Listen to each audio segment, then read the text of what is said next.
sommes deux psychologues de l'équipe de la plateforme Good Psy, qui est une plateforme de thérapie en ligne. Euh, et nous avons décidé d'enregistrer cette vidéo pour parler un petit peu de l'impact que la situation actuelle avec la guerre en Ukraine a sur les patients qu'on est en train de suivre en France comme ailleurs. Parce que comme on travaille en ligne, du coup, on voit les personnes très différentes. Moi, je suis Maria Menuet, je suis psychologue clinicienne et gestalt thérapeute, et je suis spécialisée en accompagnement des patients expatriés et des couples biculturels. Euh, et je suis moi-même donc biculturelle et bilingue, et j'accompagne beaucoup les patients russophones, d'où aussi en partie le sujet de cette vidéo aujourd'hui. Euh, et toi, Lindy, quelques mots par rapport à toi, s'il te plaît. Oui, donc moi je suis psychologue clinicienne, je suis aussi bilingue, je, j'ai connu et grandi dans deux pays différents, le Liban et la France, donc je parle arabe, français et aussi anglais. Et j'ai un grand intérêt à travailler avec les personnes qui ont vécu entre différents pays, qui viennent de cultures différentes. J'ai une approche plutôt intégrative en psychothérapie. Donc, j'intègre la thérapie cognitivo-comportementale, la gestalt thérapie et la psychologie positive. J'essaye d'offrir quelque chose qui soit adapté aux besoins du patient. J'accompagne beaucoup de personnes qui ont des psychotraumatismes, notamment dans une association dans laquelle je travaille. Je fais aussi des consultations en ligne sur la plateforme GoodPsy. Et avec Maria, on s'est dit que ce serait bien de pouvoir aborder la question de l'actualité qui, bien sûr, touche beaucoup les patients qui nous contactent en ce moment et qu'on suit depuis un moment, mais pour qui cette question a suscité ou déclenché certaines choses. Mhm. Et oui, tu es spécialisée en psychotraumatisme et tu accompagnes notamment les réfugiés depuis longtemps. Mhm. Mhm. C'est bien. Du coup, ce qui est en train de se passer en ce moment, c'est quelque chose qui se passe malheureusement depuis longtemps dans différents pays. Donc, quand je travaillais au Liban, c'est surtout avec les réfugiés qui venaient d'arriver suite à la crise syrienne au Liban, euh, mais également les réfugiés qui venaient d'Irak ou d'autres pays du Moyen-Orient qui venaient trouver refuge au Liban, et aussi les réfugiés qui étaient au Liban depuis très longtemps, les réfugiés palestiniens qui sont là depuis 1948. Donc là, ce qui se passe maintenant en France, c'est quelque chose qui, avec la guerre en Ukraine, c'est quelque chose que j'ai déjà vu dans un autre contexte. Et c'est bien sûr malheureux de voir que ça se reproduit voilà, sous différentes formes dans différents pays, avec un impact qui peut être différent aussi selon le vécu de la personne. Donc, par exemple, je pense à des patients qui ont eux-mêmes déjà vécu des contextes de conflits armés ou de guerre, ou des psychotraumatismes dans des cas qui résultent d'expériences très stressantes dans ces contextes-là. Et ces patients-là, certains d'entre eux ont eu vraiment des reviviscences des souvenirs très vifs de ce qui s'était passé avant. Ça a déclenché beaucoup de souvenirs, beaucoup de détresse, beaucoup de sentiments d'impuissance par rapport à ce qui se passe en ce moment, avec des symptômes qui étaient assez forts. Là, tu parles du coup des patients que tu suis qui ont déjà vécu C'est les, ça. les conflits armés dans d'autres pays et pour qui c'est devenu quelque chose qui les fait revivre ces moments traumatiques qu'ils ont C'est déjà bien ça. connus par ailleurs. Mhm. Mhm. Et Parce qu'il suffit que de regarder les infos, il suffit de regarder les réseaux sociaux, il suffit de, voilà, partout en ce moment, l'actualité nous entoure. Donc, il suffit d'un rien pour que de, ce qui se passe en ce moment réactive à ce qui s'est passé avant, avec et la détresse liée à l'ici et le maintenant, à ce qui se passe en Ukraine, et la détresse liée au mhm, passé. Donc, ça fait une détresse assez importante. Euh,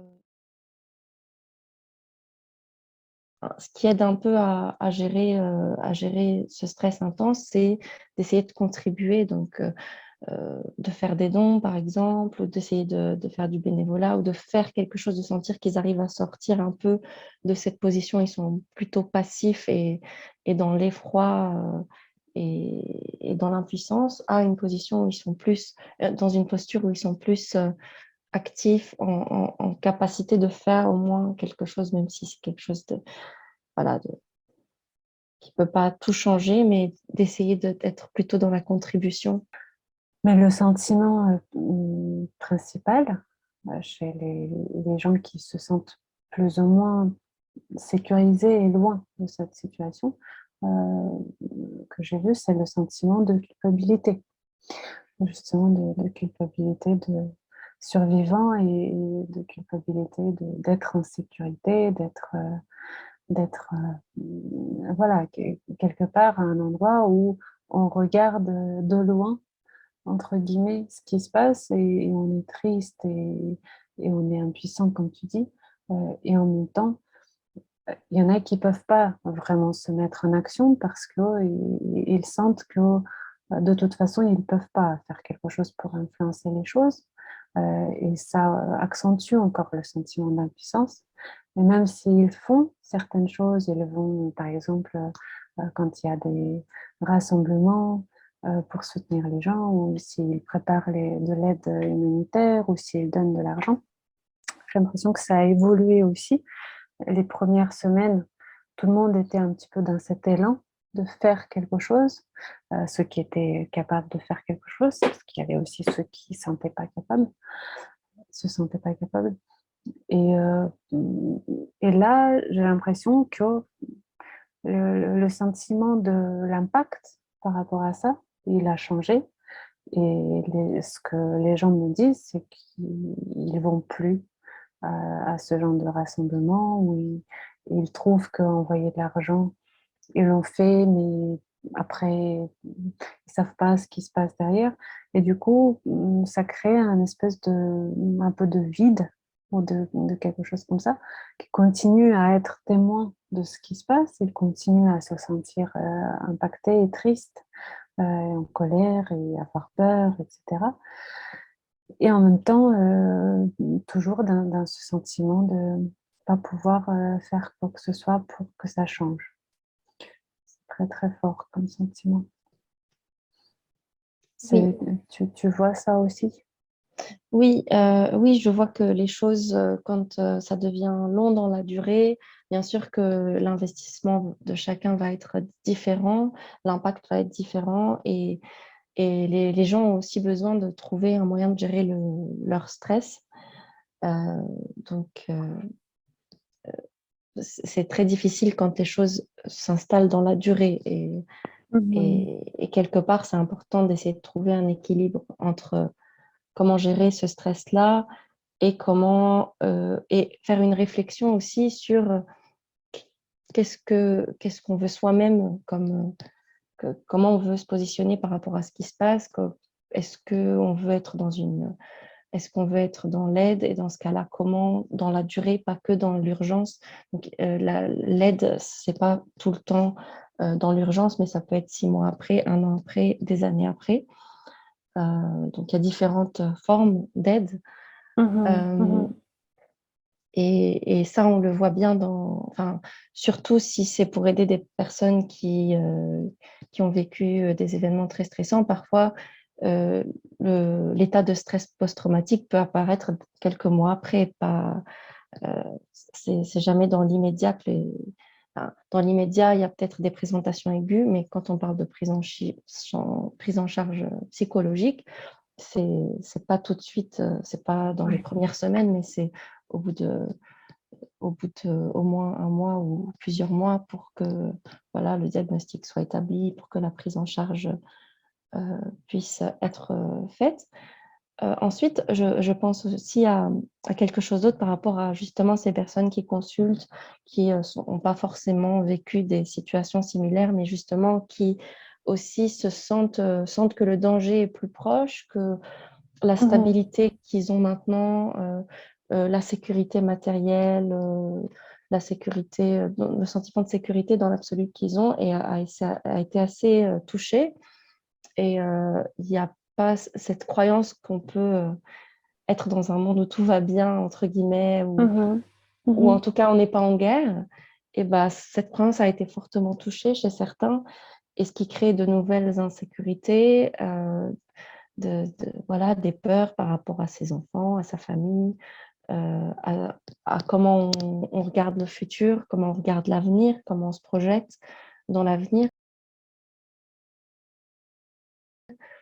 Euh, et ça me fait aussi penser au fait que certains n'ont pas eux-mêmes vécu peut-être des situations similaires comme la guerre ou des conflits armés, mais pour qui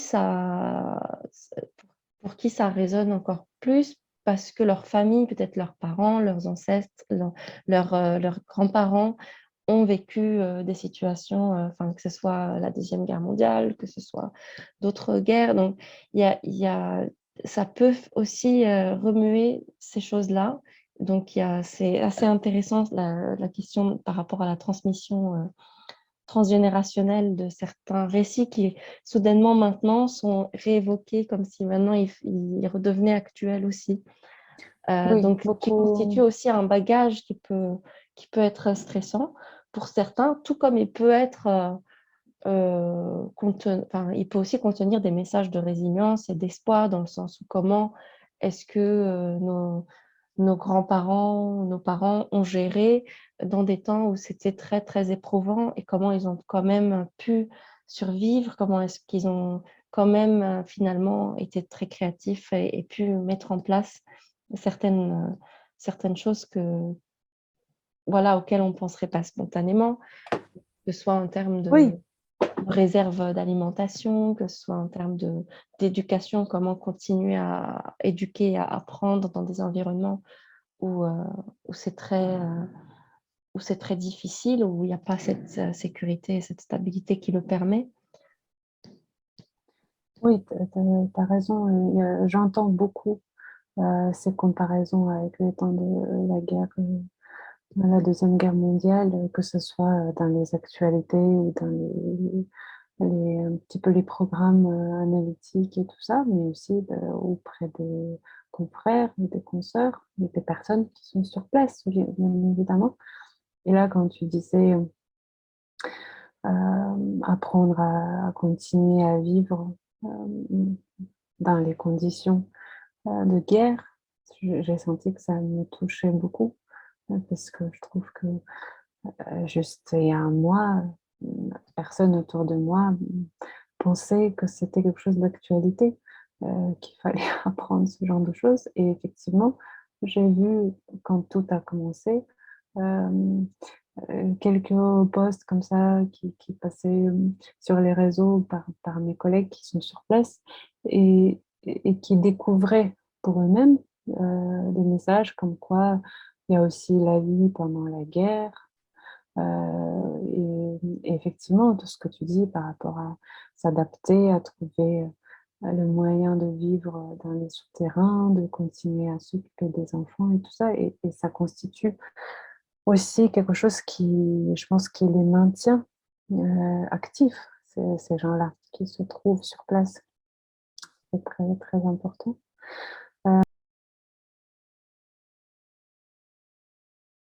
Je veux revenir sur ce que tu disais avant par rapport à la gestion du stress et par rapport au fait d'apporter de l'aide dans les médias ou plus tard.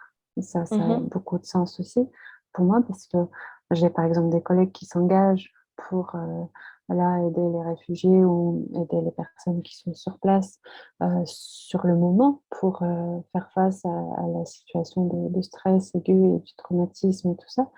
Comme j'ai des personnes qui m'entourent qui disent Je ne suis pas formée à ce genre d'accompagnement dans les moments critiques, mais je veux aussi être prêt pour pouvoir intervenir, parce que ça va durer, pour pouvoir intervenir plus tard et accompagner les gens qu'on va récupérer après quelques mois qui vont être certainement dans le trouble post-traumatique, au moins 20% des gens, selon les statistiques. Et, moi-même, j'ai commencé à accompagner les réfugiés qui rentrent en France, là. Euh, et je redoutais un petit peu ce moment en Mm. me disant que, voilà, est-ce que l'intensité de l'affect possible, est-ce que je suis capable de la prendre en charge, sachant en plus qu'il y a beaucoup, par exemple, dans notre groupe thérapeutique, il y a beaucoup d'affect, de haine, notamment, Mhm. qui est aussi normal entre les Ukrainiens et les Russes, plutôt Mhm. entre les Ukrainiens contre les Russes. Euh, et il n'y a pas uniquement l'affect de haine, il y a beaucoup d'affects de différentes origines. Et je trouve que c'est assez compliqué à contenir ça. Je me forme là avec ce qui se passe, parce qu'il y a tellement de choses qui sortent, notamment des collègues ukrainiens qui invitent différents formateurs d'un peu partout pour un petit peu créer le narratif autour de l'accompagnement psychologique en temps de guerre. Mhm. Et je trouve ça extrêmement aidant. Mais certainement, je n'étais pas il y a un mois dans l'optique de pouvoir apporter du soutien à des personnes Oui. dans ces situations-là. Contrairement Mhm. à toi, et effectivement, qui l'a déjà vécu, comme tu dis, depuis plusieurs années dans ta pratique. Mhm. Mais je pense que là, tu soulignes un aspect très, très important qui est l'aspect de la formation, le fait de, quand on veut venir à l'aide, parfois on a cette, surtout en situation d'urgence, il y a cette envie d'aider et d'être utile, mais en même temps, quand on est, si c'est en tant que psychologue qu'on veut offrir cette aide, c'est très important d'avoir la formation nécessaire pour le faire, pour pouvoir vraiment être là. Enfin, voilà, ne pas, comme par exemple, c'est pas très recommandé si quelqu'un est encore en situation de danger et que en situation de guerre ou de danger, c'est pas à ce moment-là que la thérapie va se faire comme elle se ferait C'est ça. en temps normal. Donc, il y a sûrement certaines recommandations à prendre en compte et donc d'où l'importance de la formation et beaucoup de formations se mettent en place justement dans ces circonstances-là pour que les professionnels de santé, les psychologues soient formés, les assistantes Mhm. sociales soient formés pour un accompagnement adapté Mhm. aux Oui, personnes. en fait, c'est c'est plus du temps, c'est plus du tout le temps pour la psychothérapie. Même Mm. avec les patients que je suis depuis longtemps et qui sont en thérapie, là pour le coup, et que je connais bien, etc. euh, Quand la guerre a commencé, les 3 premières semaines, et certains jusqu'à maintenant, la thérapie n'existait plus. C'était plus possible de parler de quoi que ce soit sous forme thérapeutique, parce que ce qui existait, c'est juste la honte, pour ceux qui sont notamment russes, la culpabilité, euh, l'incompréhension, la colère et l'impuissance dont on a parlé au début. Et juste, il a fallu même parler en termes géopolitiques et vraiment quelque chose qui est très cognitif et rationnel qui Mm. passe parce que des patients posent des questions autour de euh, est-ce que, est-ce que, comme il y a beaucoup de, si tu lis les réseaux sociaux, c'est très très clivé. Et il y a beaucoup de gens qui disent, vous, les Russes, vous êtes responsables de la guerre. Et vous êtes responsables d'avoir choisi votre Oui. gouvernement, etc. Et j'ai des patients qui commencent à dire, à se poser des questions par rapport au fait que est-ce que je suis vraiment responsable est-ce que j'ai mal fait quelque chose, moi, personnellement, pour que ce gouvernement soit en place? Est-ce que c'est légitime, ces reproches que je reçois, tu vois? Et il a fallu aborder ces questions pour pouvoir Mm. processer un petit peu ces idées Mhm. et auxquelles, bien évidemment, on doit répondre par nous-mêmes. Mais cet amalgame un peu de tout le peuple est coupable d'avoir soit choisi, soit pas choisi, soit resté un petit peu dans le flou, etc. C'est très destructeur pour les gens, y compris, et j'ai même l'impression, surtout, peut-être que j'ai tort, mais j'ai l'impression que surtout les personnes expatriées sont plus sensibles, j'ai l'impression, à ce sentiment de honte et de culpabilité que les personnes sur place. Que là, actuellement, j'ai pas de patients qui sont sur place, mais j'ai beaucoup d'amis, beaucoup de proches, beaucoup de collègues, etc. Et l'affect principal, c'est plutôt la peur, je dirais, et la tristesse, bien sûr. Mais ici, il y a beaucoup de honte. Il y a beaucoup de deuil aussi lié au fait qu'ils ont l'impression d'avoir perdu pour une nouvelle fois leur patrie. Mm. Ils disent que, et moi-même, c'est ce que je ressens, on ne va plus retourner dans notre pays, comme s'il n'y avait il n'y avait plus de pays. C'est tellement fort, ce sentiment de honte. Bien sûr, bien sûr.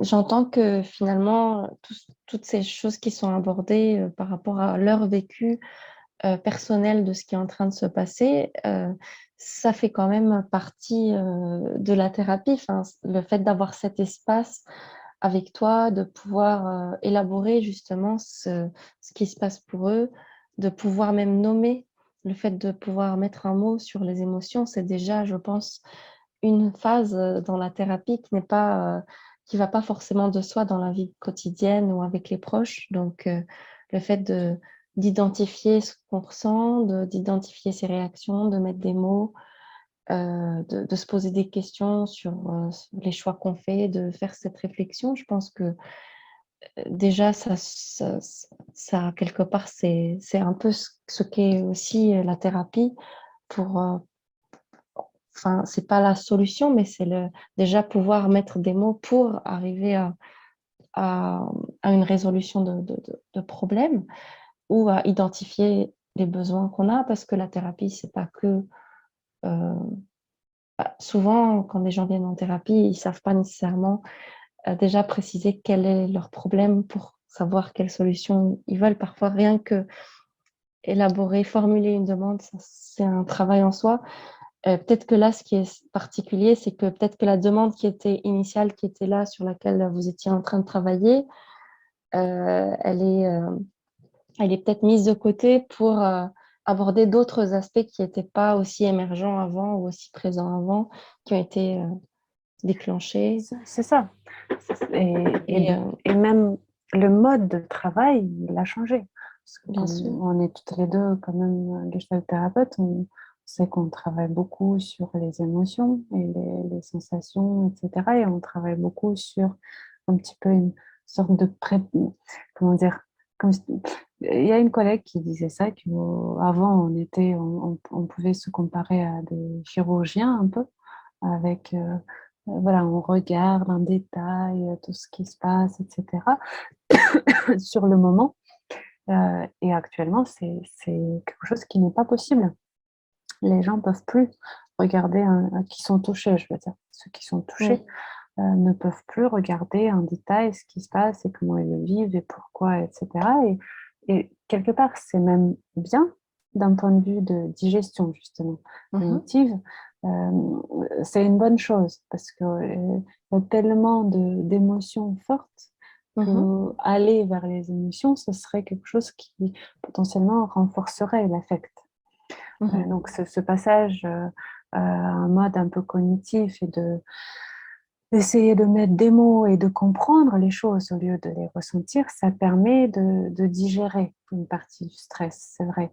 Mais je trouve que c'est un travail qui est complètement différent du travail qu'on faisait avant. Ça n'a juste rien à voir. Et Mhm. ça ne diminue pas, bien évidemment, l'importance de ce travail, mais c'est juste autre chose. Mhm. C'est pas la même thérapie qu'on a l'habitude de faire. Mhm. Ça nous permet aussi de voir encore plus l'importance de l'interaction entre le contexte, l'environnement et le psychisme et ce qui se passe, que c'est pas que une expérience individuelle, de processus individuels qui sont en train de se passer, mais comment finalement l'être humain est tout le temps, il y a tout le temps les facteurs biologiques, environnementaux, psychologiques qui sont tout le temps en jeu et, Mhm. et que là, cette fois-ci, le contexte prend une place assez importante dans la thérapie et dans ce qui se passe pour l'individu. Donc, Mhm. et, pour, et je pense que dans la gestalt thérapie, c'est assez systémique aussi. Le système est assez important, le contexte est, est assez important. Et comment finalement il a un flux sur l'ici et le maintenant qui est aussi au centre du travail en gestalt thérapie. Donc, quand on est tellement envahi par ce qui se passe, c'est difficile d'être dans le lien avec les autres et dans l'ici et le maintenant comme on le serait à d'autres moments. Mhm. Mhm. Oui, ça isole beaucoup, je trouve, les gens, ne serait-ce Mm. que le fait de voir ce besoin de devoir regarder les actualités, de comprendre les choses, être tout le temps connecté aux uns et aux autres, mais connecté en termes numériques pour suivre les choses qui sont publiées de partout. Mhm. Je trouve que c'était très très fort au début. Moi-même, je ne pouvais pas me décoller des news les premiers jours. Et après, ça a évolué, mais ça reste. Chez certains, ça reste. Et j'ai des patients qui me disent qu'ils sont toujours, dès qu'ils ont un moment de libre, qui ne travaillent pas ou qui ne font pas quelque chose pour leur famille ou quoi, et ils sont scotchés à leur fil d'actualité dans les journaux ou dans les réseaux sociaux pour savoir ce qui se passe. Et, euh, et ça a du bon en termes de, ça permet justement peut-être un petit peu de processer cette histoire cognitive, de se dire, ok, il se passe ça, il se passe ci, je comprends ça comme ça, je suis avec un tel, parce que ça c'est aussi très très important, choisir son camp Mhm. pour les gens aujourd'hui, de dire je suis avec tel groupe et ça me soutient. Et d'un autre côté, s'il y a trop de tout le temps d'accrochage au numérique et aux actualités, au contraire, ça accentue les angoisses et, et ça bloque à un moment donné la capacité de digérer ou même de se sentir en sécurité parce que forcément, les informations autour de est-ce que ça va aller plus loin, est-ce que l'Europe est en danger, est-ce que ceci, est-ce que cela, ça touche, comme tu disais tout à l'heure, le sentiment global de sécurité des gens et de est-ce qu'on vit euh, en paix ou est-ce qu'on vit déjà maintenant en guerre, nous aussi. Mm. Ça a beaucoup changé effectivement le narratif, même si on est entre guillemets loin ici Oui, en surtout France. que ça vient en plus juste après enfin, le début, la période La de Covid pandémie, qu'on a eue, oui, bien sûr. où là aussi le langage a changé, où le langage de la certitude a viré un peu vers le langage de l'incertitude tout le temps. Il faut tout le temps dire si et si, enfin, et se projeter dans l'avenir de façon différente, en ayant tout le temps des plans A, des plans B, de s'il y a un confinement, s'il n'y a pas de confinement, s'il y a ci, s'il y a ça. Donc là, on fait face encore à une autre étape d'incertitude d'un autre niveau, d'un niveau encore plus global, enfin, global, mais un niveau différent. Et ça fait quand même une accumulation de facteurs contextuels assez importants. Mhm, mhm.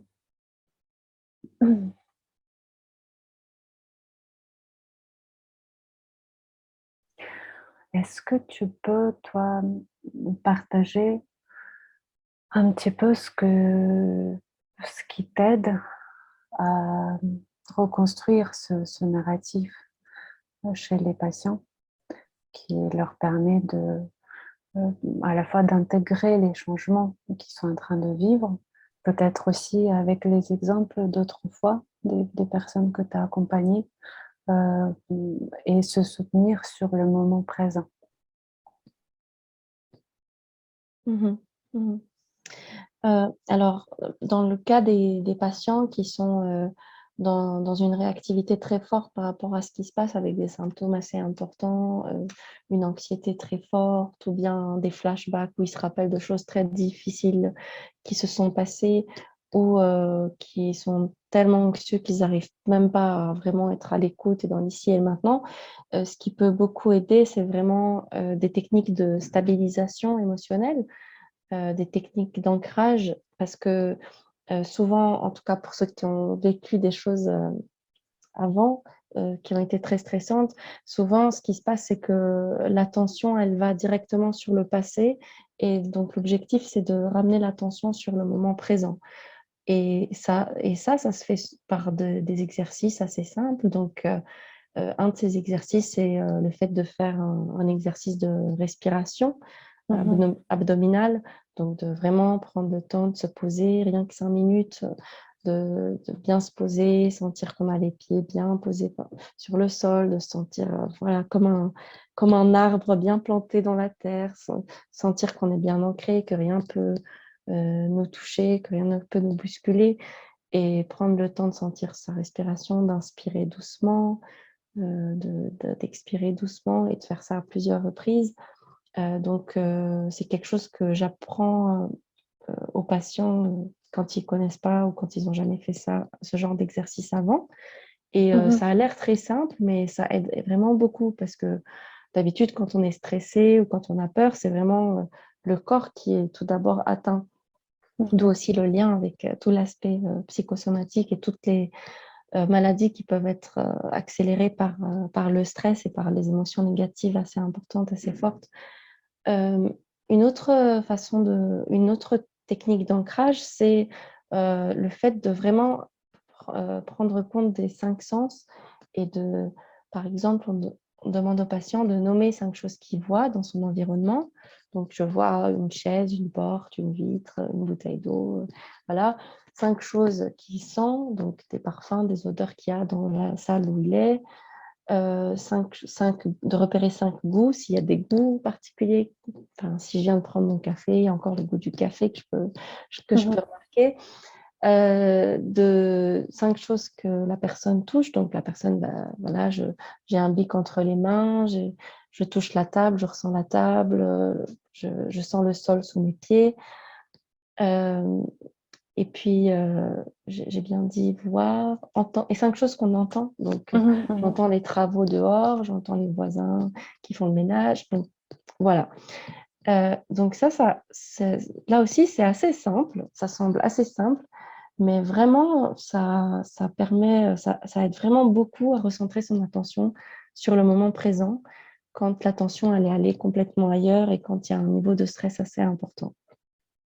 Donc, c'est une mhm, autre technique de stabilisation et d'ancrage qui marche bien. Et pour certaines personnes, si elles ont des difficultés à s'en rappeler, ça aide beaucoup de les noter ou bien de les renvoyer, enfin, soit de leur envoyer un document par mail ou de leur indiquer un lien sur Internet pour avoir tous les détails de l'exercice, parce que pour certains, quand le stress est très intense, ça peut aussi avoir une influence sur la capacité à se mémoriser de ce qu'on fait même en séance. Donc, d'où mhm, l'intérêt parfois de noter en fin de séance ce qu'on a fait, ça peut aider. mhm. Donc tout Voilà. ce qui est retourner vers les sensations corporelles et retourner vers des choses concrètes qui existent dans l'ici et maintenant. Ça permet se calmer quand on est très stressé et très angoissé par une C'est bien situation. ça. C'est bien ça. Après, un autre exercice qui peut aussi beaucoup aider, c'est le fait de créer soi-même un lieu sûr, donc d'imaginer, de Mhm. suggérer au patient d'imaginer un lieu où il se sent en sécurité, même si c'est un lieu imaginaire qui n'a jamais existé, c'est un lieu que lui va construire et il prend le temps de fermer les yeux, de vraiment imaginer tout. Il y a toujours l'aspect sensoriel, donc de vraiment imaginer et les odeurs et les parfums et les sons et les personnes qu'il a envie qu'il y ait, s'il a envie d'être seul ou accompagné, le paysage, le cadre, tout ça, de vraiment prendre le temps d'imaginer tout ça parce que ça facilite. Donc, il y a eu pas mal de recherches sur l'effet De des l'imagination. images et de l'imagination sur les émotions. C'est assez rapide, beaucoup plus rapide parfois que les mots et que la parole. Mhm. Donc c'est en train d'être de plus en plus utilisé dans la psychothérapie parce que ça a un effet assez immédiat. Et donc, c'est aussi un exercice qui permet aussi de restituer un peu ce sentiment de sécurité quand il y a une anxiété qui peut être assez extrême. Mhm. Mhm. Et Oui, ça aussi, ça marche bien. un lieu sûr où on peut aller à n'importe quel moment dans notre imagination pour se rassurer. Mhm. Aussi, le toucher, c'est quelque chose qui aide beaucoup. Juste le fait de toucher son corps et de faire des petits tapotements, Oui, de retrouver exercice du des limites. papillon. Mm. Mhm. Mhm.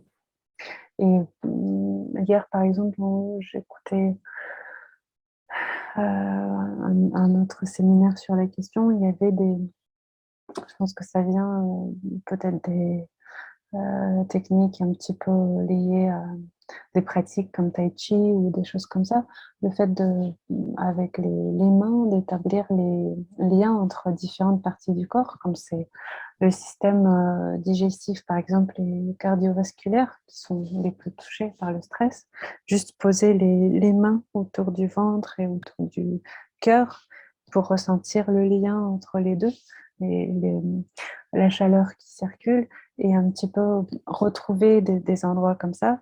On partait par exemple du bas du crâne, ici, là où il y a le cerveau reptilien, vers le cœur, et ensuite vers le ventre, le système digestif, etc. Et effectivement, il y avait beaucoup de témoignages, des témoignages dans le groupe où les gens disaient que il y avait même des gens qui étaient sur place dans le groupe, à Kiev par exemple, qui témoignaient que sur le moment, ils étaient très stressés parce qu'au loin, ils entendaient des bombardements et que le fait de faire l'exercice, ça les calmait. Et j'avais Mm. trouvé que c'était assez impressionnant. Mm. Après, des choses simples comme juste prendre soin du fait de manger, Bien sûr. de dormir, bouger, de ne pas être tout le temps figé, en train s'angoisser parce qu'on pense à telle ou telle chose. Ça, c'est nécessaire pour pouvoir retrouver une routine ou reconstruire, comme on disait tout à l'heure, une routine qui serait possible dans les circonstances qui changent, euh, pouvoir s'appuyer sur quelque chose. Par rapport au fait de, comme tu as déjà accompagné beaucoup notamment de patients après coup, Mhm. avec les troubles post-traumatiques, euh, peut-être qu'il y a des consignes comme ça, quelques consignes que tu pourrais donner par rapport à cette période-là qui va arriver dans quelques mois, où les gens qui ont fui, par exemple, aujourd'hui, l'Ukraine, en soi, ça constitue un énorme traumatisme de fuir avec les enfants dans quelque part où tu connais rien, tu connais pas la langue, tu connais pas le lieu, etc. Tu sais pas quand est-ce que tu vas revenir. Je pense que ces gens-là ont besoin d'une prise en charge et vont avoir de plus en plus besoin d'une prise en charge assez soutenue. Euh, et ça va pas être la même prise en charge que pour les personnes qui restent sur place et qui participent au combat ou qui se cachent, qui essaient de se sauver dans les souterrains et tout ça. Euh, Qu'est-ce que tu en penses, toi? Donc, je pense que, enfin, pour répondre à cette question, il y a un aspect très important qui est lié à comment l'intégration se fait, comment l'accueil se fait dans chaque endroit où les personnes qui ont fui sont accueillies, parce que les réfugiés ne sont pas intégrés dans la société de la même façon par un pays ou un autre. Donc, ça dépend des lois qui sont mises en place, des restrictions ou pas qui sont mises en place, quels sont les services qui sont offerts, qu'est-ce qui est garanti, est-ce que comme on parlait des besoins basiques du corps en termes de stabilisation, bah là aussi, est-ce que le logement est adéquat, est-ce qu'il y a un accès aux soins, à l'éducation, donc toutes les conditions de base qui vont pouvoir redonner une base à partir de laquelle les personnes peuvent continuer voilà, à construire leur projet, à se réintégrer dans une société qui est différente. Pour ceux pour qui, je ne sais pas si c'est en France, par exemple, pour qui le français n'est pas leur langue, enfin, qui ne parlent pas français, bah, il y a aussi la barrière de la langue qui est importante. Donc, voilà, est-ce qu'il y a des cours de français qui sont mis en place? Est-ce qu'il y a... Donc, ces aspects-là sont très importants et ça va influer sur le reste, sur le côté, sur le bien-être psychologique. Ensuite, il y a aussi il ne faut pas négliger la question des différences entre individuelles, interindividuelles. Donc, chaque personne va réagir différemment face à une situation de, du fait d'être devant l'obligation de quitter son pays. Donc, certains vont s'adapter au pays d'accueil plus vite que d'autres. Certains vont avoir du mal, vont vouloir rentrer chez eux. Certains vont être dans le refus de ce qui est là. Et ça va prendre du temps peut-être d'accepter qu'il y a eu ce changement. Certains vont directement pouvoir s'investir dans des projets. Et donc, ça, c'est un peu au cas par cas. Euh, T'as l'impression et il que ne ça faut pas dépend de négliger les quoi? ressources aussi de chacun. Comment? T'as l'impression que ça dépend de quoi? Parce que moi, je me dis que c'est pas du tout la même chose d'être un expatrié qui a choisi, comme nous, de Bien partir sûr, pour une autre vie et d'être un réfugié. Ne serait-ce que cette image de réfugié, que je suis chassée de ma maison et je viens, même si je suis très bien accueillie, ce qui est plutôt le cas actuellement, le fait de s'attribuer cette image de quelqu'un qui n'a pas choisi de quitter son pays et qui se retrouve sans rien dans un autre pays, ou même si on le nourrit, on lui donne de l'éducation, on lui apprend la langue et on fait plein de choses, c'est quand même pas quelque chose que j'ai voulu. Je sais pas qu'est-ce qui aide à certaines personnes, comme tu dis, de pouvoir plus facilement se projeter là-dedans et d'autres. Je comprends plutôt celles qui ont du mal à se projeter dans cette image parce que c'est naturel. T'as pas cherché ça et tu te retrouves quelque part où tu es traité bien, mais tu es quand même traité comme quelqu'un qui n'a pas vraiment de place. Et c'est ça. Tu as perdu ta place et tu dois recréer quelque part, alors que tu n'as pas choisi de la créer quelque part ailleurs. oui. Mhm. Alors déjà, je pense que je, je, je pense à pas un réfugié, c'est plutôt, enfin, il y a réfugié et réfugié. Je pense que ce mot-là ne va pas résumer tous les cas différents. Ça va être différent pour quelqu'un qui a jamais été en France ou pour quelqu'un qui a de la famille en France ou pour quelqu'un qui a déjà vécu ce genre de situation avant ou pas. Ça va dépendre de enfin, le fait d'avoir, bien sûr que le fait que ce soit imposé, c'est déjà une contrainte en soi et Mhm. qui va avoir ses effets. Après, il y a comment chacun va réagir à cette contrainte et comment, c'est pas juste une question individuelle, c'est une question sociale aussi, comment la société va être accueillir ou pas, comment l'État, qu'est-ce qu'il va mettre en place. Donc, c'est vraiment une question très systémique Mm. qui est aussi en jeu.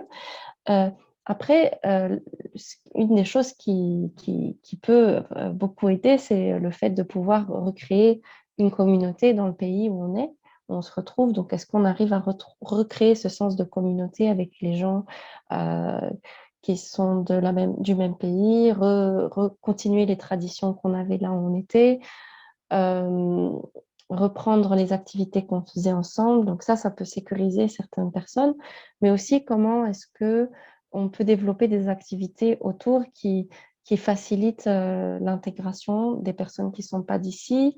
Mhm. Euh, que- Parce que souvent, quand il y a eu une situation très traumatisante, ce qui peut aider, enfin, les relations sociales positives, euh, le, le- le fait que l'entourage prenne soin, c'est un facteur qui peut être qui peut contribuer vraiment à la résilience et au fait de pouvoir surmonter. Mhm. Donc rien ne dit que c'est comme une étiquette à jamais, voilà, qui est là à jamais et qui indique que, voilà, les choses ne vont pas s'arranger parce que, enfin, et en plus, on ne sait pas réfugié jusqu'à quand. Euh, on ne sait jamais, en fait. Il y a beaucoup d'incertitudes autour de cette question. C'est encore assez récent ce qui est en train de se passer. Donc, Mhm.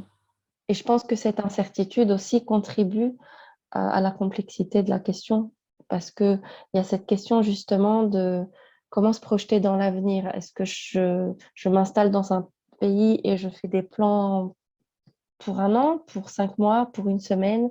Est-ce que j'ai la croyance que ça va se terminer dans une semaine, dans 2 jours, dans un mois, dans 10 ans? Qu'est-ce que je me dis et à quoi je crois et par quoi je suis convaincue? Et est-ce que dans tous les cas, je choisis quand même de rester là ou de changer ensuite? Enfin, donc c'est tout un rapport au temps qui va être différent, un rapport au plan qui va être différent. Et au rapport à la thérapie, s'il y a une psychothérapie, parce que parfois, en psychothérapie, par exemple, surtout en thérapie cognitivo-comportementale, on fixe des objectifs au début.